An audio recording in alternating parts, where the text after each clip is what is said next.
At a beautiful night in our neighborhood, we like to talk about what makes Chicago feel like home. But for several weeks, our home has had some unwanted guests. ICE agents terrorizing and kidnapping the people who live here. People who are a vital part of this city and this country.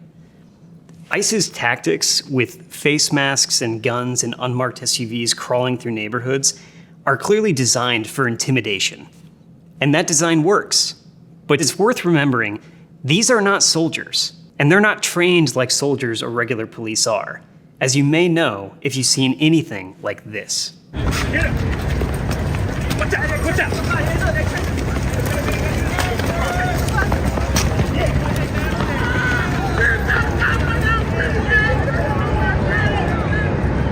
You know what I like about this best? It's that he escaped via the bike lane and did not get on his bike until he was in the bike lane. This guy obeyed pedestrian and bicycle traffic laws and still got away. If you watch as many of these videos as I have, you'll probably be surprised at just how clumsy and panicky ICE agents are. They are not cool under pressure. They are not tactical. And the reason for that is that the bar for becoming an ICE deportation officer is incredibly low. There are only a few requirements to become one of these guys. You must be a US citizen, pass a background check, medical exam, and drug test.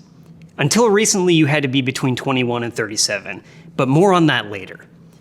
That is essentially it. There are no educational, legal, or previous law enforcement requirements at all.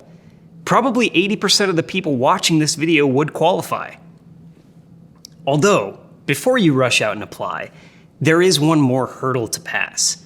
An entrance exam freely advertised on the ICE website, and it's amazing. The first part of the exam is physical and requires applicants to do 3 exercises demonstrated by this very top-heavy man. While I can't legally encourage violence against a federal officer, I will say that if you had to fight this man, go for the legs.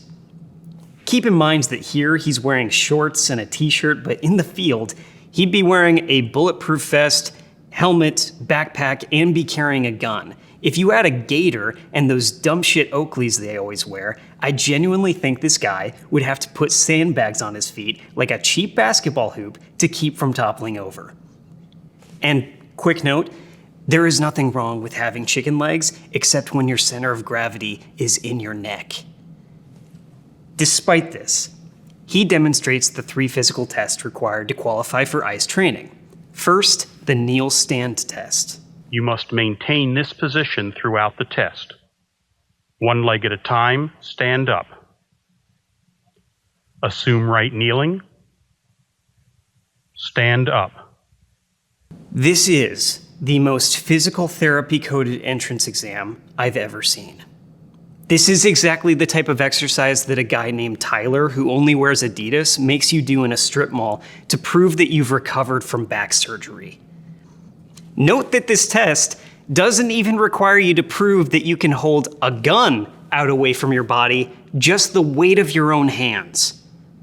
Next, the push-up test. This test requires you to do 15 push-ups in 2 minutes, also known as not a lot of push-ups. If you can't do 15 push-ups in 2 minutes, you don't need to feel bad. But to put it in context, the FBI also includes push-ups as part of its point-based entrance exam, and a man getting 19 push-ups would score -2 points towards his cumulative score. Not even 0 points, -2. The FBI also requires your push-ups to be in continuous motion, which means if you ever pause, your score stops there. The ICE exam allows you to pause as long as you want, in between reps, and gives you 2 minutes to do it. There's also a walking step-up test, which isn't interesting enough to comment on, but the takeaway I want you to realize is that these standards are incredibly modest. And yet, a reporter from The Atlantic was told by officials that 1/3 of all new ICE recruits cannot pass these fitness requirements. Now, I don't want anyone watching this to feel bad if they know they couldn't pass this test. 15 push-ups isn't nothing, and some people are less physically inclined. But I promise you will feel better when I show you the next part of the ICE entry requirements. This is the ICE test battery, a 3-part mental exam evaluating logical reasoning, math, and writing.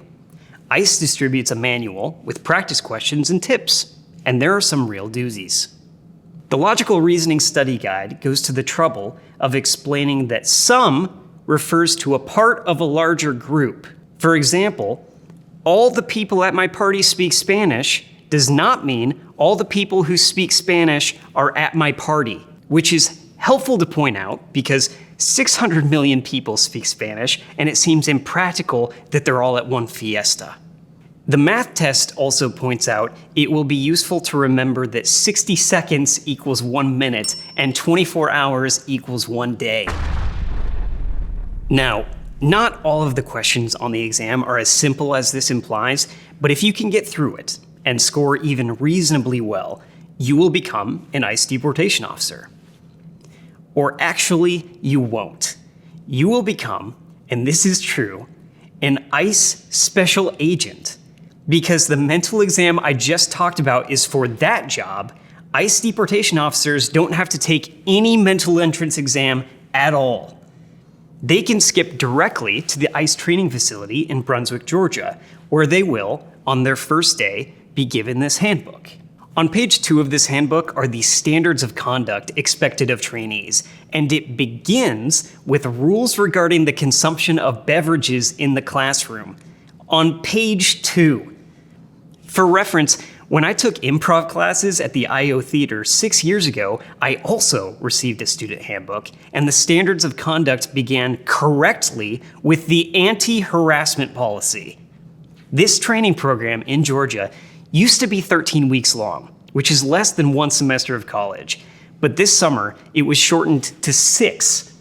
At the end of those 6 weeks, recruits must take a final exam on immigration law and the Fourth Amendment, and half of them fail. Honestly, not that surprising after only 6 weeks of training, except that it is surprising because the exam is open book. Half of them fail an open book exam. In the last few years, I know lots of people who've lost jobs or changed jobs, and we're all reckoning with the symptoms of a constricting economy. Employers have a lot of power to put candidates through a painful, arduous, and often misleading interview process, so much so that a job posting that reads, "entry-level position requiring 10 years experience" is a meme at this point. I fucking dare you to go online and find a job posting for a salaried position with standards this low. Remember again that we are all paying for this. Our tax dollars pay for the equipment and weapons being used to terrorize us, wielded by people who would make your worst coworker look like your best. And yet, there is an upside here, a positive takeaway. ICE has $75 billion in funding this year. They're paying $50,000 signing bonuses, and they still had to lower their entrance standards to rock-bottom idiot levels. They still had to apply for a direct hire authority exemption to get past normal federal hiring standards. Remember that 21 to 37 year age restriction? They dropped that in August and started recruiting both 18-year-olds and retired former law enforcement officers. They even have a special button trying to recruit exclusively people above 40 on the front page of their career site. They simply cannot get anyone to work for them. And why? Because every day they're getting harassed, followed, doxxed, and mocked by the good people of Chicago and other cities, treating them as the Nazi mall cops that they are. 6 weeks of instruction and an open book exam didn't prepare these 5th percentile disappointments for the experience of walking into a strange city of people that fucking hate them. What brings someone to ICE as a recruit is a promise that even though they are weak and stupid, they can still have a sense of power and pride by joining a select force. That promise is exposed as a lie whenever someone reminds them that the patch on their vest represents the physically and mentally weakest law enforcement agency in this country by a massive margin. You can be the one to pop that bubble, either for an ICE agent or for the people around them.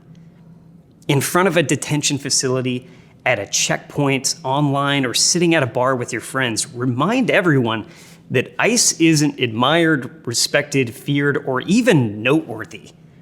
They're pathetic, with a bar for entry so low that no one else would take them. The best ICE agent is one who's barricaded in a government building by protesters, unable to leave and hurt people. The second best ICE agent is one who's so mocked, humiliated, and demoralized that he fucking quits. Remember, this is our neighborhood, not theirs.